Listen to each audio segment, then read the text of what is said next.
What's going on, guys? It's time for another Star Wars Unlimited video here. This time we have myself playing Command Vader versus jrod actually playing Vigilance Han. This is the first time I think I've seen Vigilance Han being played. So traditionally, what Han would want to do is use cunning, or I'm sorry, use command or aggression as his secondary aspect from the base, because he would be trying to use his ability to accelerate into an endgame aim unit such as you know the home one, the Mace Windu, Black One, cards like that. However, we have some new previews, and one of those is Jedi Luke, who is certainly a cool card. And so my opponent, I think, has a Han build that is using some of the Vigilance cards and can get Jedi Luke out as that 7 drop. I am playing Command Vader, which is kind of a classic. Updated a little with some newer cards, but yeah.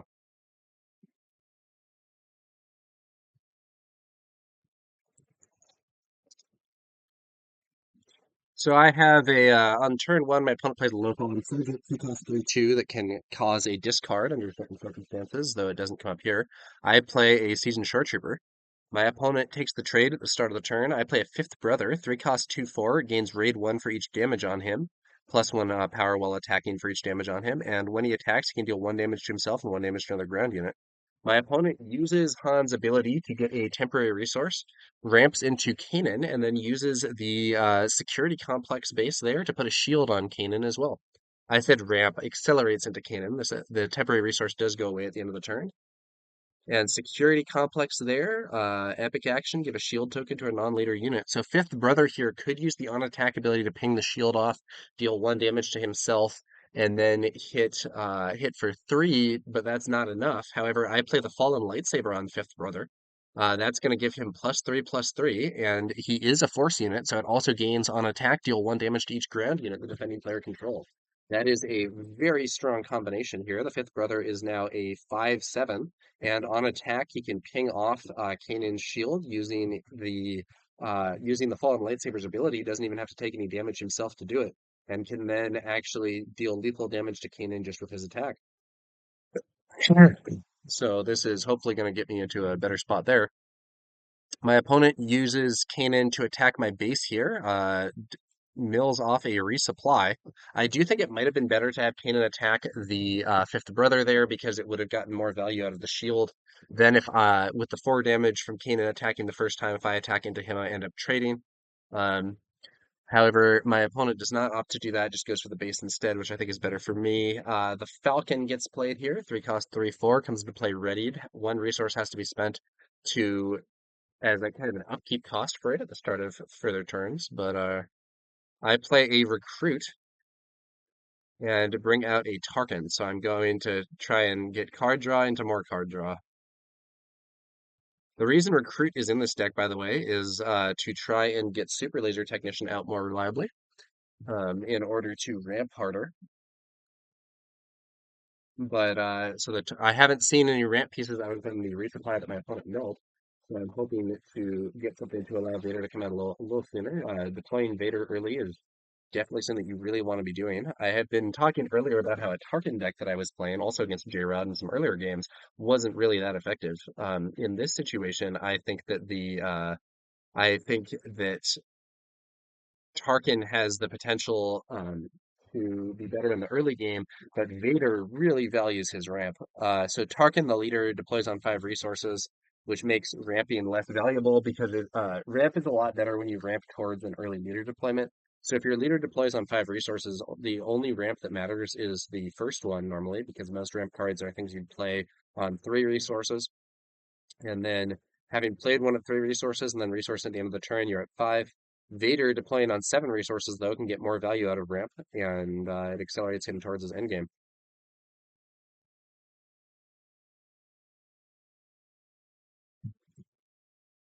So here, my opponent can deploy Han by using Han's ability. I deploy Grand Moff Tarkin, searching my top 5 cards for up to 2 Imperial units. End up grabbing a Super Laser Technician and Agent Callus, the only units that I can choose here, but good units to have. I see my other two forced chokes and an open fire, and I'm gonna know those are on the bottom of my deck now. So that is worth noting. I do have a forced choke in hand, but I won't be seeing that card again unless we get to the very bottom of the deck, or I play a bunch more effects that put other cards on the bottom. My opponent uses Han to make a temporary resource, so what I'm gonna do here is I am gonna just hold the line. I want the fifth brother there with the fallen lightsaber can defeat Han in one shot if Han deploys. And so what I'm saying is, yeah, man, I'm just gonna pass. Come out here and I can take out Han. So then we take the trade. Happy for that. My opponent is gonna get the chance to then deploy something though, ends up deploying Obi-Wan. Now I'm gonna use Vader's ability for 1 damage on Obi-Wan, 1 damage to the base, and then we're gonna pass. A lot of options here for me. That the super laser technician that I finally drew is going to be able to be used with the energy conversion lab here in order to get me some card draws.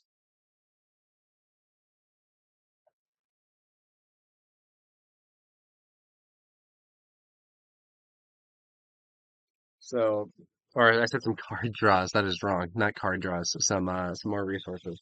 I had sort of two thoughts mixed up. My other thought was that I have a lot of cards in hand from Tarkin and the recruit have been things that have let me search for more units of a certain type. My opponent uses Han for a temporary resource. I force choke Obi-Wan. I'm very happy to defeat Obi-Wan before another unit deploys to get the potential 2 experience from the when defeated effect. My opponent then plays Jedi Luke, defeating Tarkin.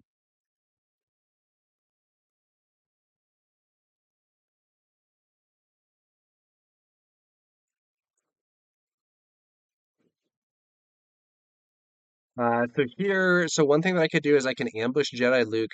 So I can ambush Jedi Luke with the Super Laser Technician using the Energy Conversion Lab. That would put me on 7 resources, which would allow me to deploy Vader this turn. Another thing that I could do is I could just deploy that unit normally, ping Jedi Luke with Vader, and wait. But I decided that I'd rather try and remove him quickly. So there's going to be the Super Laser Tech ambush. My opponent takes the initiative. I can now deploy Vader. I use Vader to defeat Jedi Luke. Vader takes 6 damage, which I don't like, but Jedi Luke's off the board. Additionally, with that extra resource that I gain from the Super Laser Technician, I play out a Seasoned Short Trooper, which is on its full stats. And now we are getting towards my end game, which I really like. Vader has very strong end game with Emperor Palpatine. You have Emperor Palpatine. Uh, you have Emperor Palpatine, and you have Relentless here is very big endgame units. I have a fallen lightsaber that I could throw on Vader himself. However, my opponent plays a Jedi Luke and defeats Vader, which is actually a little awkward here. Jedi Luke does not die to one attack to Palpatine because he has 7 life instead of just 6. Palpatine, when played, deals up to 6 damage divided as you choose. So what I end up doing is we're gonna have the Seasoned Shore Trooper attack into Luke for the damage there, and then we play Palpatine to defeat Luke. One other option that I could have done there is instead of using Palpatine, I could have used Agent Callus to trade with Luke and draw me a card, but I prefer the option here that's going to leave me with a powerful unit on the board. My opponent then ambushes Palpatine with Han Solo and kills him. I play Relentless, and my opponent takes the initiative. So I do have some options for potentially defeating Han. So one thing that I could do is I could just play 2 open fires on him. That would straightforwardly defeat him. Um, Another thing that I can do here is I could do 1 open fire plus Callus, which would defeat him and draw a card, but I would be down Callus. Another thing that I could do is I could use the Snow Trooper Lieutenant to buff my Relentless and attacking the enemy base, and then hopefully hit Han with the Snow Trooper Lieutenant for 2, and then hit him with one of the open fires for 4. In terms of resourcing decisions, I ended up resourcing the Fallen Lightsaber that I had there because with Palpatine and Vader both defeated. I don't have a really good target for that Fallen Lightsaber, and I would rather keep cards that are a little more immediately impactful rather than one that is a strong buff if I can set it up without the conditions being seemingly that good for setting it up. Note also that the Fallen Lightsaber cannot be played on Relentless because it doesn't work on vehicles. So I end up going for the Snow Trooper Lieutenant, Relentless 10 damage hit. Han attacked my base for 6 there, I believe. jrod spends 5 resources to play Chewie, and this is actually going to be very favorable for me, so I can then use Open Fire on Chewie for 4 damage, followed up by an ambush with Callus, which will defeat Chewie, and Callus will remain alive.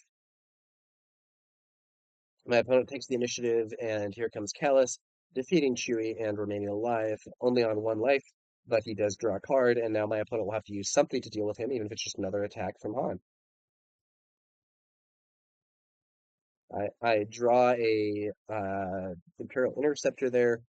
Then on my other draws, I hit a another Recruit and another Imperial Interceptor. I end up resourcing one of the Imperial Interceptors. The reason is I have 2, so it's redundant, and I'm hoping that the Recruit can be turned into a bigger unit. Han indeed picks off Callus, pretty straightforward. Relentless hits the enemy base, landing 8 damage.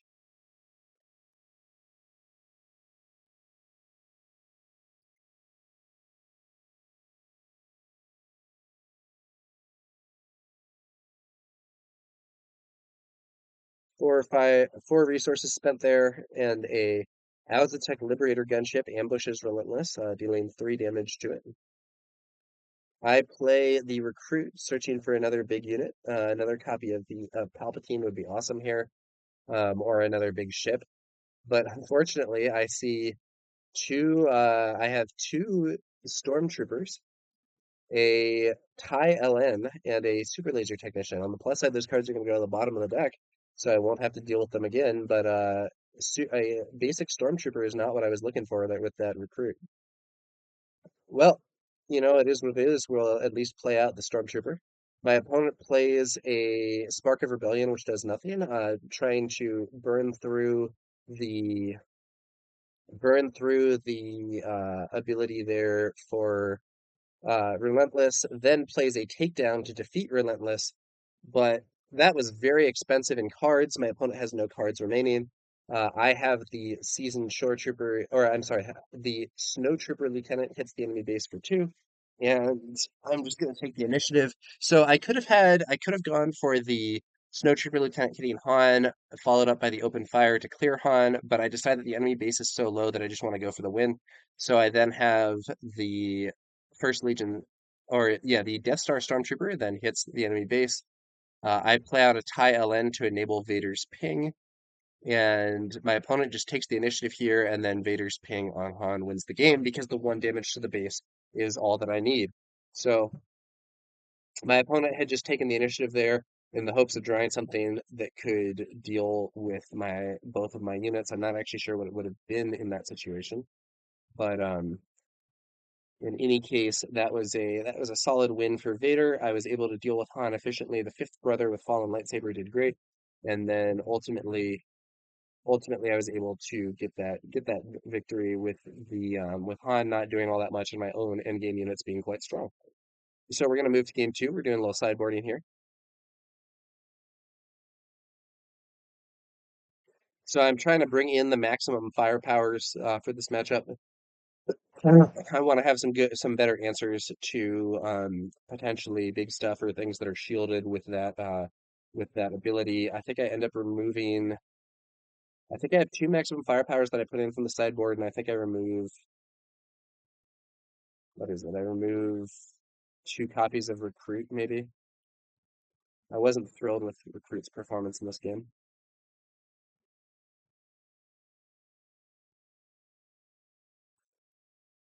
And we're gonna see how things go as we continue.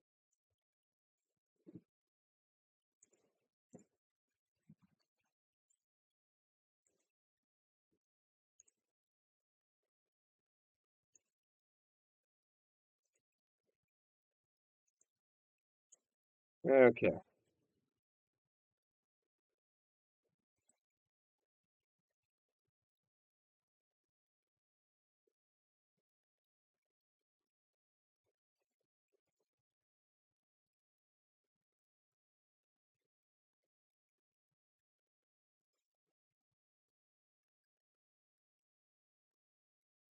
So this time around, my opponent also doing some sideboarding, so we're going to see how the potential changes to these builds end up making them stronger or weaker in the new situation. It's going to be interesting to see how that turns out.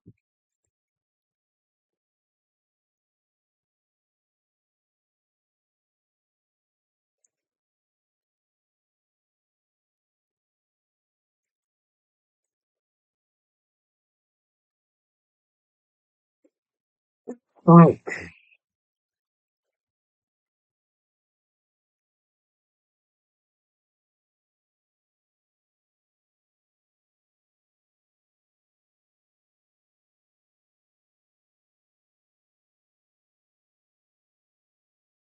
okay, time for round two with the sideboarding decisions made. So sideboarding is definitely an aspect of this game that I think is important and doesn't have that much attention paid to it just yet.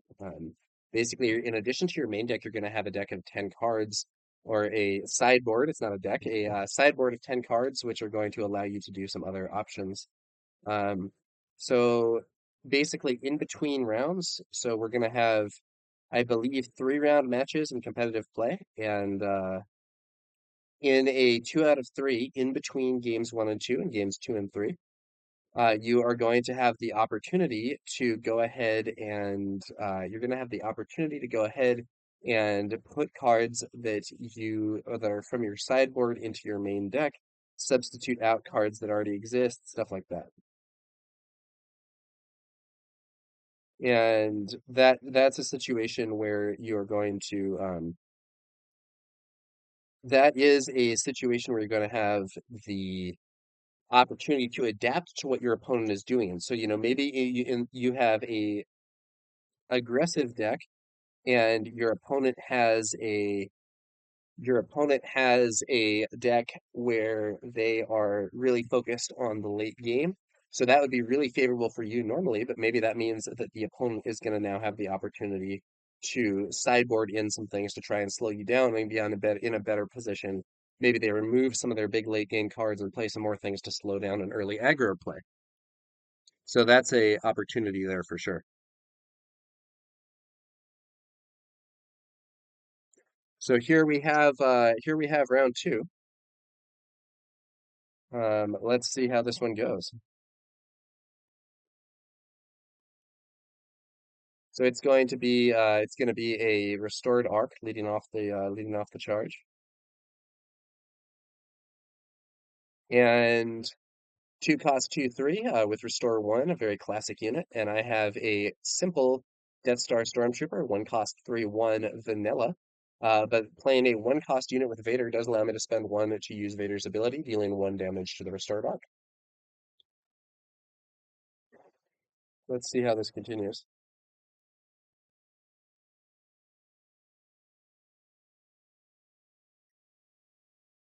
Okay,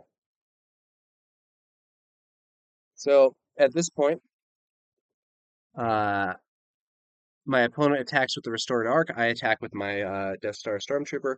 My opponent plays a my opponent plays a Spark of Rebellion. Gets to see my hand here. I have a Overwhelming Barrage and the Imperial Interceptor and 2 copies of the Super Laser Technician.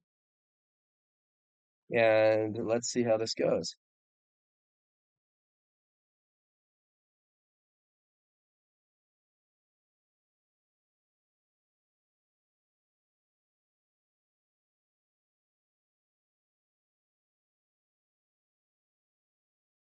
Okay, so my opponent opts to remove the Overwhelming Barrage. I think he said that he would have taken the Super Laser Technician, except because I had 2, it wouldn't work. So with the barrage removed, I play out a super laser technician. And this is a very interesting situation. My opponent doesn't have any units on the ground right now. Um, so if there were units that were on the ground, that would be a if there were units that were on the ground, that would allow my super laser technician to attack into them, be defeated, and ramp me forwards. One potential counter to the Super Laser Technician is to just not put anything into the ground arena so it can't be defeated. In this case, I can potentially ping my own Super Laser Technician off the board with Vader in order to route around that possibility, but it's not clear that I necessarily want to do that in a given situation, depending, of course, on what all else happens.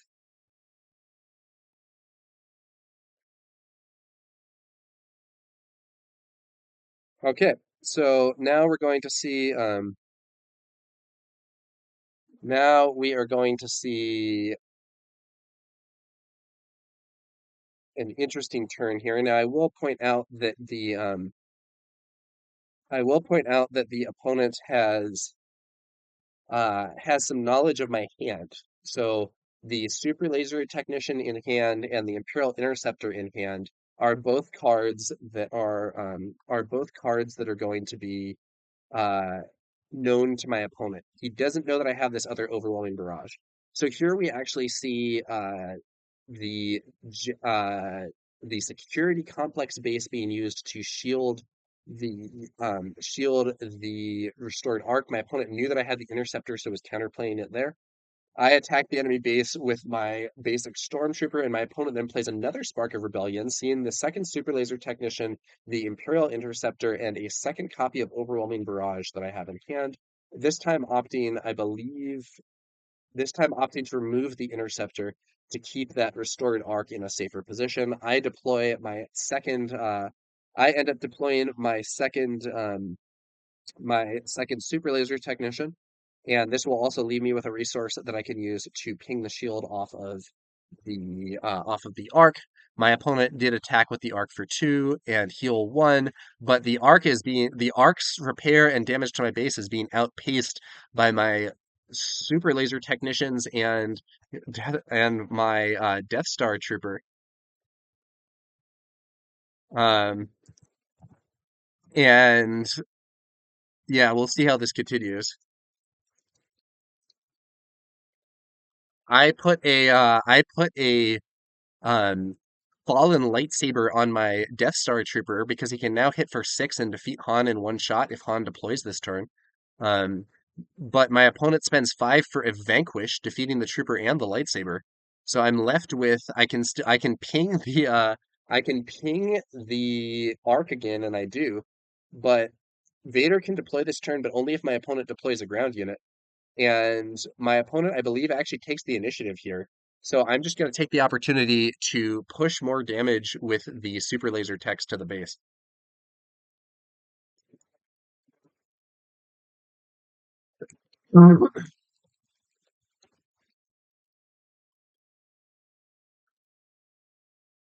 So then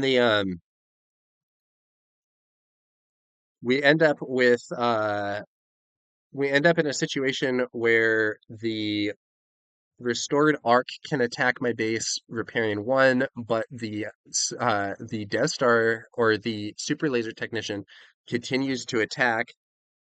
So 2 damage to the base there.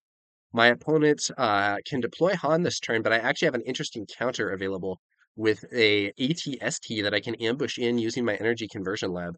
Han's ability used here for a temporary resource, I believe. Or I think my opponent actually starts rethinking this and is like, do I want to use Han's ability for the temporary resource, or do I want to just deploy him and attack with him? So the thing about Han is if you deploy him to attack and get the resource that way, there is a risk that he will be defeated by some trick or something that the opponent pulls. But on the other hand, you don't lose a card because the temporary resource that Han can add as a leader unit is from the top of your deck, whereas the temporary resource that he adds by using his normal ability is from your hand. So using the ability while he is in leader mode is card disadvantage because because you end up sacrificing a card from hand to be that temporary resource, whereas getting the temporary resource in unit mode is not card disadvantage because it's a card from the top of your deck.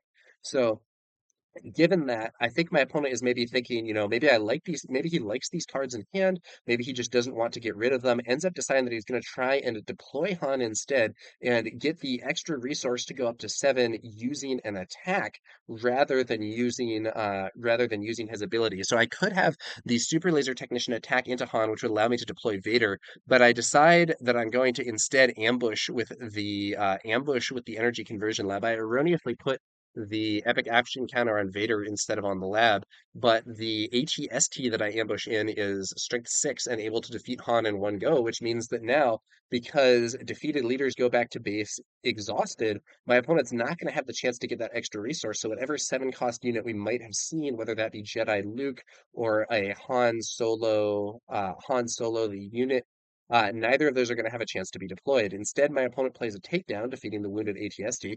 I have my Super Laser Technician swing in for another 2 damage. This is really a strange game. I think this is the only time I've ever seen Super Laser Technicians end up just repeatedly attacking into the base like this, rather than being used for their ability or something like that. It's a very funny situation.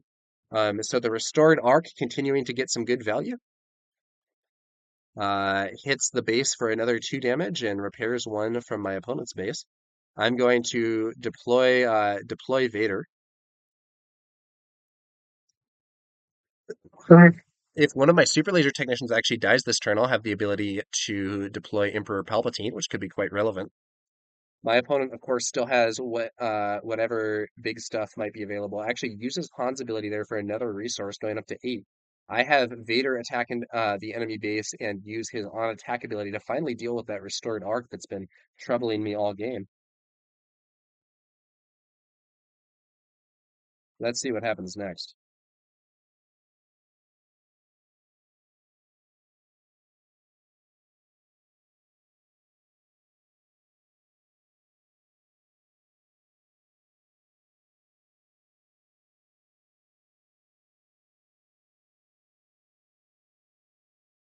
Okay, so then I think my opponent actually ends up conceding here. Yeah, so that was a situation that was just not going well for the opponent. Didn't seem like there was a lot to be done. Bizarrely, the super laser technicians neither end up dying and just do a bunch of damage in the ground arena. Um, I'm not entirely sure why there was a temporary resource added there. I don't know that it would have actually done anything, but I think overall the situation was kind of untenable at that point anyway. And we'll have to see how this continues. But ultimately went 2-0 here, and we are going to have a game 3 this time. Let's see how that game 3 goes. So Vader thus far doing pretty well against Han. I think that Vader is one of the best like kind of late game decks that we have right now. So ramping is extra valuable with Vader decks because Vader himself is so strong. So it makes those ramps extra valuable when you're using them to deploy a powerful leader early. Then the actual endgame cards that you get are just very strong cards, with this deck having Emperor Palpatine and Relentless at the top of the curve to have powerful units in both ground and space that can kind of take control of the game. Okay, so now we're going to go into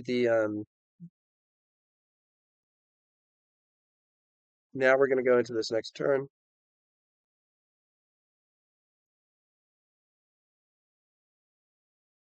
and we will see how this goes.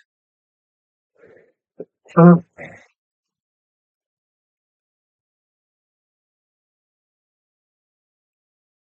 Okay, so we have a tie LN for me and a restored arc for the opponent. I use Vader's ability to ping the restored arc, which means that the tie LN can now trade with it, 1 damage to the base as well.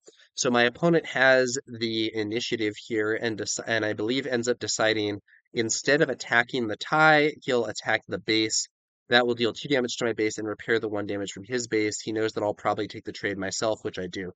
Um, and in a situation where you think your opponent wants to trade more than you, it's good to attack the base rather than attacking their unit.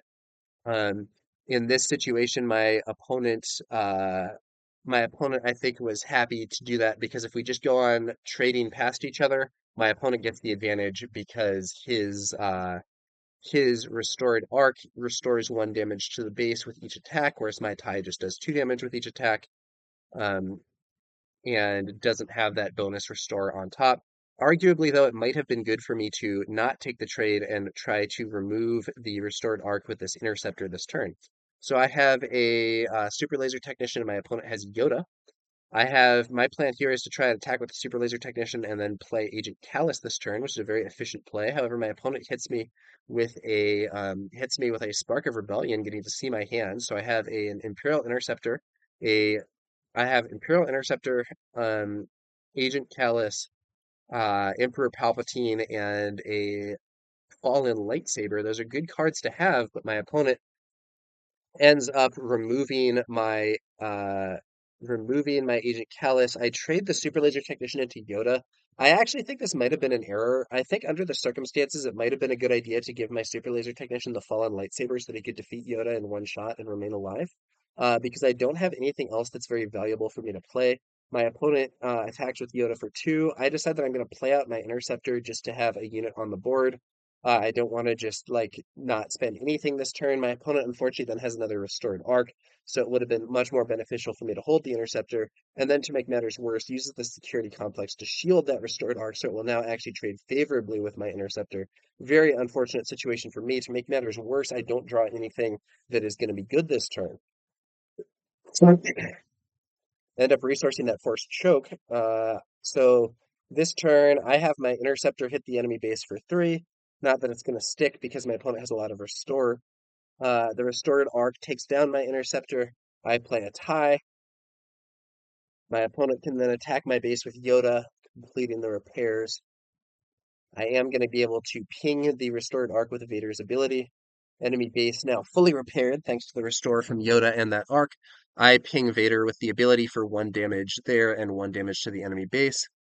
And with 4 resources, though, and nothing to play, I'm in a bit of trouble. I decide to just take the initiative here. My opponent uses Obi-Wan or uses Han Solo's ability for a temporary resource, attacks my base, gets another temporary resource with Han, and then spend 7 resources to deploy Jedi Luke and defeat the tie. So I am now in huge trouble. Vader is going to get a chance to deploy this turn, but I am in a super disadvantageous position this mid game. That Spark of Rebellion that removed my Agent Callus was really impactful, and I have not really recovered from that even still. This game would look very different if Callus had been able to kill Yoda, draw me a card, and remain in play, but that's not how things progressed. And now I am really fighting from behind. I end up using my energy conversion lab to ambush Han with an ATST, defeating him. Same play that I made last time. Also, develops a powerful unit for me, gets Han off the board. We aren't going to see, and because Han is now off the board and that temporary resource can't be used, we're not going to see my opponent get to 7 resources to deploy a Han Solo unit or another Luke Skywalker Jedi Knight this time.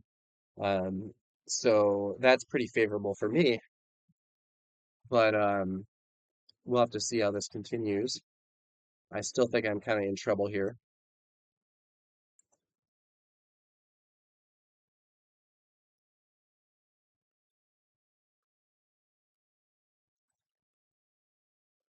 My opponent plays Obi-Wan, not what I really want to see here. I'm going to use I use Vader's ability to ping Luke. The reason that I wanted to do this is this way that Luke can't attack and kill my ATST while remaining alive himself. In retrospect, I think it might have been better to ping Obi-Wan instead. The restored arc hits my base for 2. I deploy Vader. Um, Luke here can, of course, attack and defeat the ATST if he wants. He can attack Vader and do a bunch of damage and remain alive. There's a lot of options here.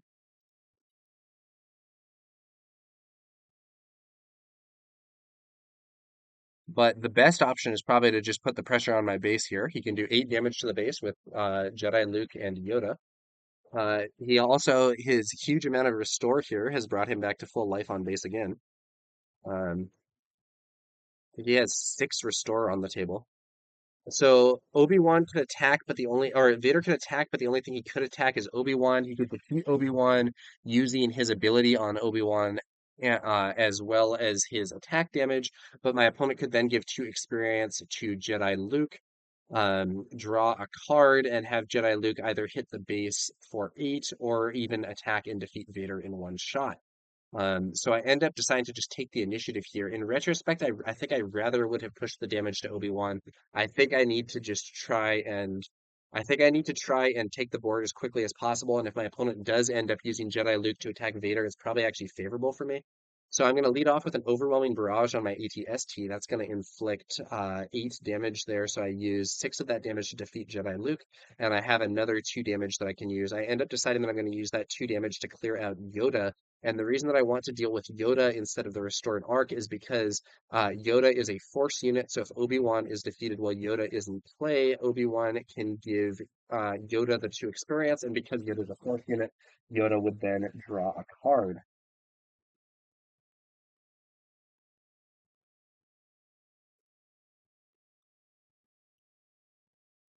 So let's see how this continues.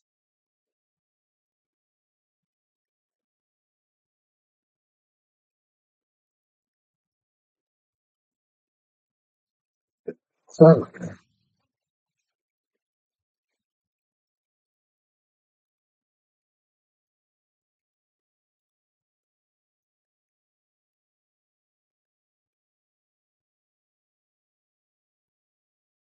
okay, so we have a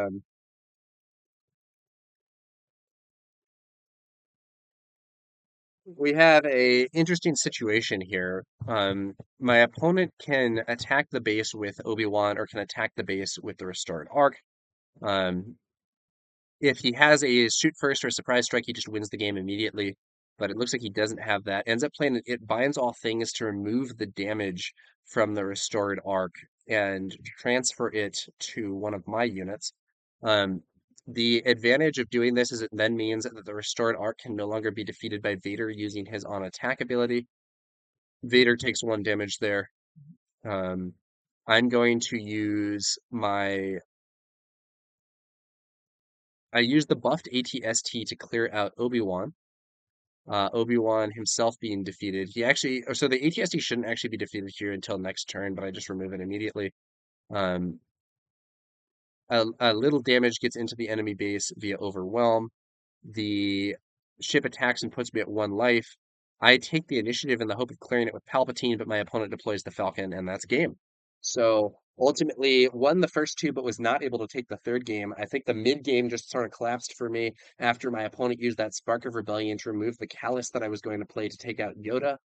In retrospect, I think I would have done better to kind of switch gears and play out the Fallen Lightsaber and try to fight with the Super Laser Technician rather than just ramping without anything in particular to ramp into at that time. Um, but yeah, ultimately went 2-1 with Command Vader versus Vigilance Han. Um, so yeah, those are some more games of Star Wars Unlimited there. Hope that was enjoyable to watch.